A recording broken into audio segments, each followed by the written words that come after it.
Pen यानी कि एड़ी में होने वाला दर्द स्पेशली 30 से 40 साल के पर्सन के अंदर, ऐसे व्यक्तियों के अंदर जब सुबह वो उठते हैं तो उनको सुबह पहला पैर रखना मुश्किल होता है। तो उसका रीज़न होता है कि हमारे पैर के अंदर स्प्रिंग के जैसी एक फेशिया होती है जिसे हम प्लांटर फेशिया बोलते हैं। ये प्लांटर फेशिया, इसमें कई बार समय के साथ साथ छोटे छोटे टीयर्स हो जाते हैं, छोटे छोटे छेद हो जाते हैं, तो ये स्टिफ हो जाती है और पेनफुल हो जाती है। तो इसको ठीक करने के लिए अगर हम मेडिसिन के अलावा एक्सरसाइज, जिन्हें हम स्ट्रेचिंग और स्ट्रेंथनिंग एक्सरसाइजेस बोलते हैं, वो यहाँ इस वीडियो में डिस्कस की जाएगी। तो इसको अगर रेगुलरली आप स्ट्रेच करेंगे, थोड़ा सा टाइम निकालेंगे, तो बिना मेडिसिन के ही आप बहुत सारे केसेस के अंदर अपने इस हील में होने वाले पेन को ठीक कर पाएंगे।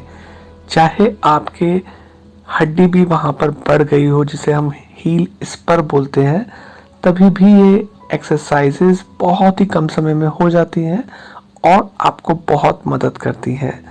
जैसे पहली एक्सरसाइज होती है टो को स्ट्रेच करना। पैर के अंगूठे को अपनी तरफ खींच के रखना, हाथ से पकड़ के अंगूठे को अपनी तरफ खींच के रखने पे इस फेशिया पे खिंचाव पड़ता है। ऐसा आप 15 से 20 सेकंड के लिए खींच कर रखेंगे और ये कम से कम 4 से 5 बार करना है। तो इससे आपकी फेशिया में खिंचाव आएगा, स्ट्रेचेबिलिटी बढ़ेगी उसकी, और उसके अंदर ताकत भी आएगी। दूसरी एक्सरसाइज है कि आप अपने फ्लोर पे बैठ के एक बड़ा सा टॉवेल या कपड़ा लेके उस पैर को जिसमें एक्सरसाइज करनी है अपनी तरफ खींच के रखेंगे। 15 से 30 सेकंड के लिए खींच के रखेंगे और उसके बाद छोड़ देंगे। ये रेपिटेशंस 2 से 4 बार किए जाते हैं। उसके अलावा अगर परेशानी बहुत ज़्यादा है तो नाइट में भी ऐसे स्प्लिंट पहने जा सकते हैं। उनको अगर आप पहन के सोएंगे तो वो रात में भी आपको सोते वक्त प्लांटर फेशिया को खींच के रखेंगे। तो ऐसे केसेस जहाँ बहुत समय, लंबे समय से परेशानी चल रही है, वहाँ पर ये नाइट स्प्लिंट भी यूज़ किए जाते हैं। उसके अलावा काफ मसल को स्ट्रेच करने की स्ट्रेचिंग एक्सरसाइज होती हैं। इसके अंदर क्या करते हैं कि आप इस पोजीशन में खड़े होकर, कि जैसे आप एक दीवार को धक्का दे रहे हो, तो आपका नॉर्मल वाला साइड जहाँ पे नहीं है वो दीवार के पास में होगा और हल्का सा मुड़ा होगा। जो दूसरा पैर जिस तरफ के लिए आप एक्सरसाइज कर रहे हैं वो पीछे की तरफ होगा और आपकी एड़ी का जोड़ ऊपर की तरफ मुड़ा होगा।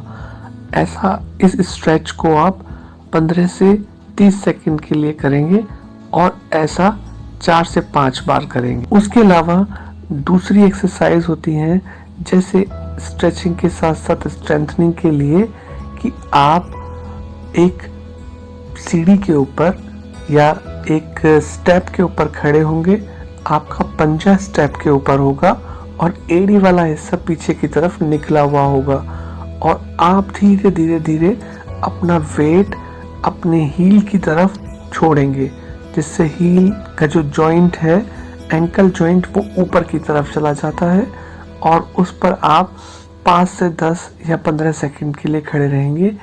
इसके भी 4 से 5 स्टेप्स आप करेंगे। उसके अलावा एक और एक्सरसाइज होती है जिसे हम बोलते हैं टॉवेल कर्ल। इसके अंदर आप एक तौलिया ज़मीन पे बिछा के रखते हैं, अपना पैर उसके ऊपर रखेंगे और उसके बाद आप अपने पैर के अंगूठे और अंगुलियों से उसको कर्ल करेंगे, मोड़ेंगे। तो उससे भी आपकी प्लांटर फेशिया स्ट्रेच भी होती है और स्ट्रेंथनिंग भी आती है। उसके अलावा लास्ट एक्सरसाइज होती हैं मार्बल पिकअप्स।